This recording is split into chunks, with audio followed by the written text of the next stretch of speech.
이렇게 해서 하면 굉장히 힘들고 너무 힘들어. 자, 이거 내려놓을게요. 자, 우리 고등물리학 돌림 힘부터 공부해 보도록 하겠습니다. 자, 우리 중등과학이라든가 이제 통합과학에서는 뭐 이런 힘이라든가 운동에 대해서 이제 나오긴 하지만 이제 돌림 힘에 대해서는 이제 처음 나오는 거기 때문에 이 돌림 힘에 대한 개념을 잘 잡으시고, 그죠? 그리고 이제 계산하는 문제가 나오기 때문에 요거에 대해서 잘 이해하고, 그리고 문제에 잘 적용할 수 있도록 공부하시기 바랍니다. 자, 그러면 돌림힘 시작하도록 하겠습니다. 자, 이제 돌림힘이라고 하는 것은 이제 회전축이 있어야 돼요. 회전. 자, 우리 돌림이라는 건 뭐야? 돌아간다, 회전한다. 그쵸? 그래서 회전축이 있고, 그쵸? 그리고 물체가 어떻게 되는 거예요? 회전하는 효과를 나타내는 물리량을 말합니다.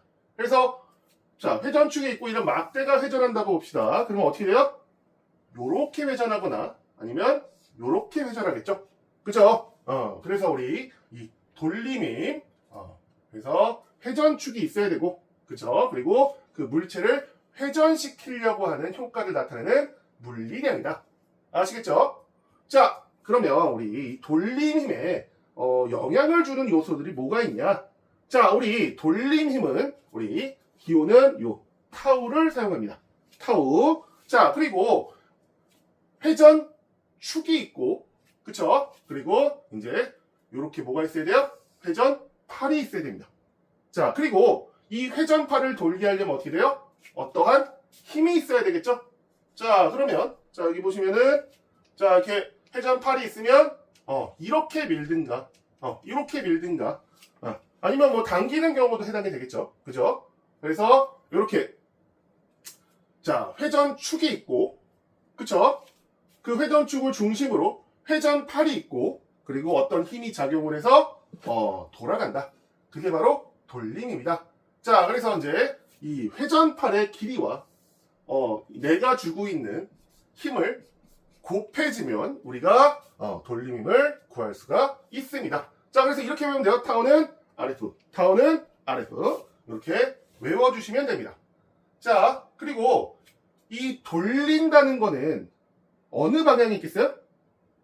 시계 방향과 반시계 방향이 있겠죠. 그쵸? 자, 그래서 이 돌림힘이라는 거, 자, 타우는 RF, 그리고 시계 방향이나 반시계 방향으로 우리 회전을 한다라는 거 아시겠죠? 자, 우리 그러면 자, 이제 돌림힘을 이제 커지게 하는 건 어떻게 커지게 할 수 있냐? 자, 우리 아까 식 어떻게 된다고 그랬어요? 타우는 R, F다. 그죠? 자, 그러면 이제 자, 돌림 힘이니까 자, 어떻게 힘을 세게 하면 되겠죠. 힘을 크게. 그쵸? 내가 주는 힘을 크게 하면 어떻게 돼요? 이 타우는 커질 수밖에 없겠죠. 그죠? 자, 그리고 이제 회전팔을 길게 하면 돌림힘이 더 커집니다. 자, R 값이 커지게 되면 당연히 타우도 커질 수밖에 없겠죠. 자, 요거 한번 생각해 봅시다. 자, 우리가 자, 요렇게 아령이 있어요. 아령이. 자, 우리 아령 어떻게 들어요? 이렇게 팔을 요렇게 이제 붙이고서는 요렇게 들잖아요. 그죠? 근데 자, 이렇게 한다고 생각하면 이렇게. 자, 굉장히 힘들죠. 자, 이렇게 아령 운동도 이렇게 들어올리는 게 아니라 이렇게 회전하는 거잖아요. 그죠? 그러니까 어떻게 돼? 요렇게 해서 하면 굉장히 힘들고 너무 힘들어. 자, 이거 내려놓을게요. 자, 그러니까 회전팔이 길어질수록 어떻게 된다? 돌림힘이 더 많이 필요하죠. 돌림이 더 커진다는 얘기예요. 커진다. 오케이, 아시겠죠? 자, 그리고 이 힘이 작용할 때 자, 요 물체에 요렇게 작용을 합니다. 그리고 이 힘이 어떻게 돼요? 수직으로 작용해야 됩니다. 자, 이게 무슨 얘기냐? 자, 우리 극단적으로 한번 생각해 봅시다. 자, 내가 힘을 이렇게 줘 봅시다. 이게 돌아요, 안 돌아요? 안 돌죠? 이 회전팔이랑 수평하잖아요. 그죠? 안 돌아요? 자, 그러면 이렇게 비스듬하게도 할 수 있겠죠? 그쵸? 자, 근데 이렇게 비스듬하게 하면 어떻게 돼? 내가 주고자 하는 힘은 이쪽 방향이죠? 회전축과 수직한 방향으로 주고 싶은 거죠? 근데 어떻게 돼요? 이쪽 성분도 같이 있는 거잖아요. 그쵸? 그러면은 우리가 어떻게 되는지 이 성분을 수직 성분만 남겨야 되겠죠. 그러면 우리가 이제 이거를 어떻게 구할 수가 있냐? 타우는 R, F 그리고 사인 세타로 수직 성분만 남길 수가 있습니다. 근데 우리 고등 물리학에서는 요거까지는 다루지 않는 것 같아요. 문제가 나오지 않고 있으니까 요거에 대해서는 지금 잠시 생각하시 않으셔도 됩니다. 자, 그러면 우리 돌림임 어떤 문제들이 이제 자주 나오냐? 자, 요 지뢰. 지뢰 뭐예요? 자, 우리 시소 생각하면 편합니다. 시소. 자, 이렇게 돼 있고, 자, 요렇게, 요렇게. 사람이, 여기도 올라가고, 여기도 이렇게 올라가잖아요. 그죠? 그래서, 왔다 갔다 하는데, 이렇게가 아니라, 이렇게잖아요. 그죠? 얘도, 돌림힘이 작용하는 거죠. 그죠? 자, 그리고 이제, 축바퀴. 자, 축바퀴는 뭐냐면, 옆에서 보면, 바퀴가, 다른 크기의 바퀴가 이렇게 두 개가 붙어 있어요. 근데, 앞에서 보면, 이렇게 되어 있겠죠? 그쵸? 그러면 이제 어떤 차이가 있냐? 자, 돌림힘은 같습니다. 돌림힘은 같은데, 뭐가 달라요? 회전팔이 다르죠? 이렇게, 회전팔이 다르다. 그러면은, 이런 작용하는 힘들이 어떻게 돼요? 다르겠죠? 그래서 이제, 그 회전팔의 차이를 줘서, 작용하는 힘을 좀 더, 뭐, 약하게 한다거나, 좀 더 강하게 한다거나, 이런 거 하는 거, 우리 축바퀴. 그래서, 지뢰와 축바퀴 문제 자주 나오니까, 잘 봐두시기 바랍니다. 자, 그러면 이제, 문제는 어떤 스타일이 많이 나오냐? 우리, 역학적 평형을 계산하는 문제가 자주 나옵니다. 자, 역학적 평형을 계산하기 위해서는 두 가지를 고려해야 됩니다. 자, 힘의 평형.